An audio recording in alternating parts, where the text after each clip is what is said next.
circling back, I remember during spring ball you talked about some creative ways maybe to produce more pressure up front. You were like scheming maybe a little bit differently. How has that played out as you get into fall camp to see guys moving around, maybe doing different things? We're not really worried about what the scheme is. What we're really working on is beating the set of the tackle, getting better at beating the one-on-one block. We've had a lot of work that with Coach Pop and those 5 techniques and our interior guys. So that's where we're getting better. What it is and what it looks like, we don't care. It's really all about, man, getting takeoff and winning and beating the set of that tackle and finishing to the quarterback. And I think we've had some improvement of that this summer. We got some guys we feel like that can help us there, but we're still growing in that area. How do you develop that? Because some of that's probably innate with the athleticism and the speed and quickness. But then I guess 2-part question. Then you bring in a guy like Coach Pop who did it at an elite level in the past. His coach did it at an elite level. How did you coach, I guess, athleticism into that equation, and B, how does he help in that? Because he probably learned some traits that. Sure. I mean, Coach Pop, you think about the great ones he's been around, man, he used, a lot of Reggie White references and what he's done. I think he's been a really good asset to us up front, and just a relentless effort and making it simple. It's not real hard, man. Just get to the quarterback, but beat the set of the lineman, and it's got to be relentless. Don't stop your feet. And he's brought all of those things to us here. He's really helped us. What have you seen from the defensive ends early on here in camp? Some good things and some bad things early on. I really like the good things that they're bringing. You think about those 2 guys, and we return Ike Azugwa there. We return Dom Orange, and we return Zamir Hawk. What we've done is we've gone and we got Von Troy Malone, who's having a really good camp there. We're playing him to the field, and Tamatoa McDonough, we've added him, and then Cannon Butler, who's a long kid from here in state, and we put those guys to the boundary. So we've increased, man, at least size and length there. And it's just working on the consistency, the everyday, being consistent in the fundamentals and finishing through the ball. But what it looks like is just long and bigger bodies on the outside. And you got to add Elijah Carnell. Man, he'll be to the boundary. That's a big physical guy. And then you also have Jace Gilbert there that's floating around either to the boundary field. But the presence of the 5 techniques are long, big guys. I don't know, is it critical that those guys get more pressure on the quarterback this year, or how much does that alleviate having to do scheme things? Yeah, we got to win the one-on-one. We've watched the film from last year. We struggled in that department.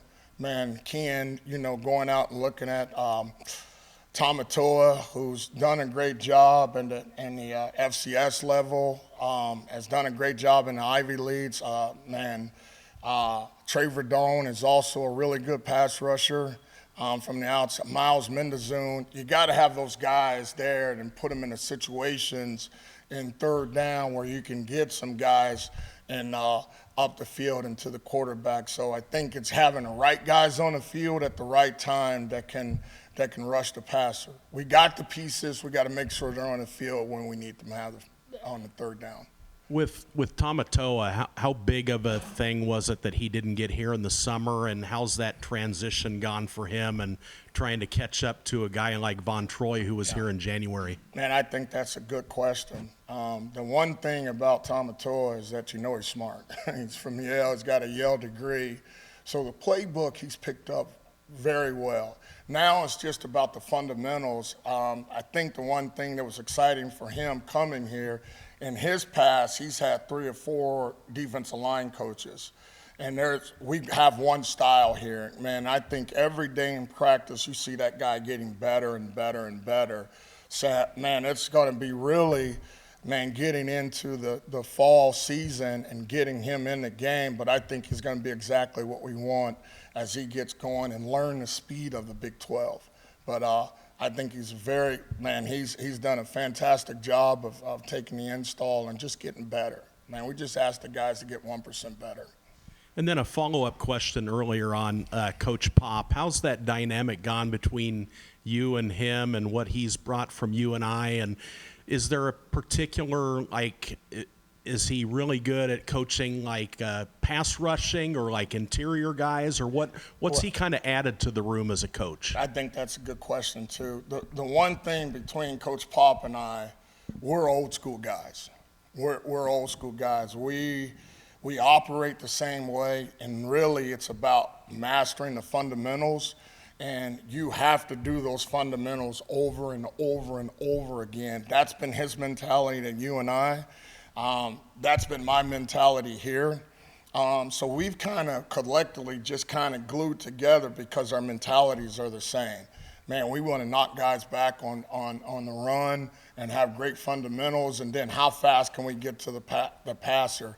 And like I said, he's brought some simple fundamentals of rushing the passer to us, man. It's about how fast can I get to him and how fast can I beat him.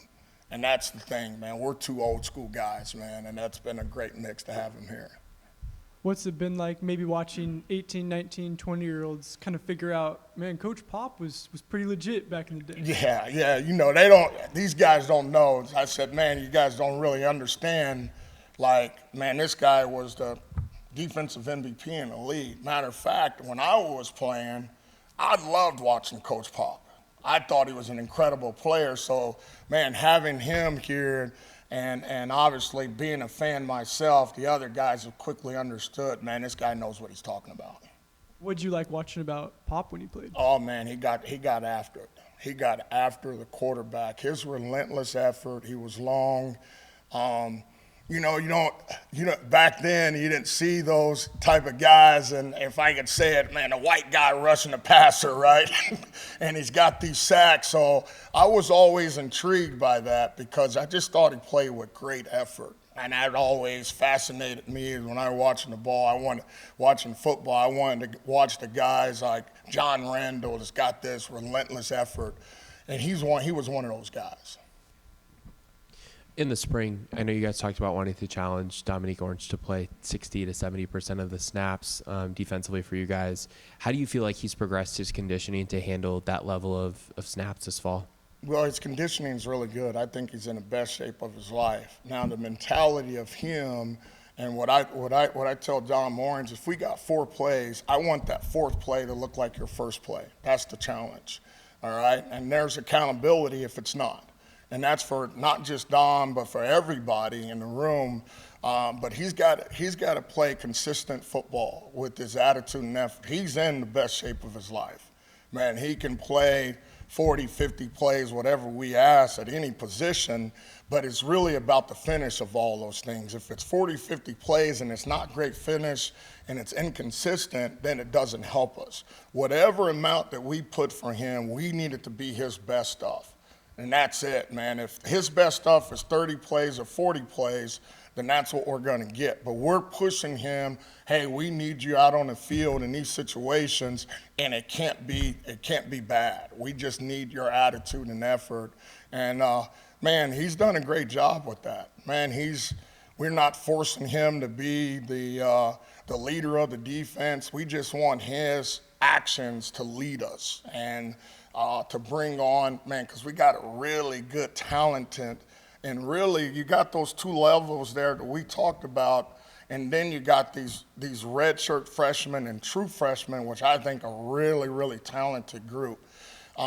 We just don't have time to wait for those guys to develop because, man, they've worked their bodies, and we're going to have to play those guys. But he's got to show those guys what it feels like to play in the Big 12 and how you practice and how you play in the game.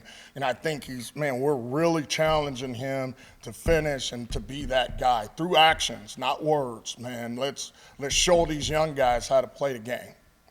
Coach, how have you seen Ike Eziagu grow both mentally and physically over the last few years? Yeah, the physical part is that, man, we set a number for him to be 285. He's 285 now, so he's a big physical stature.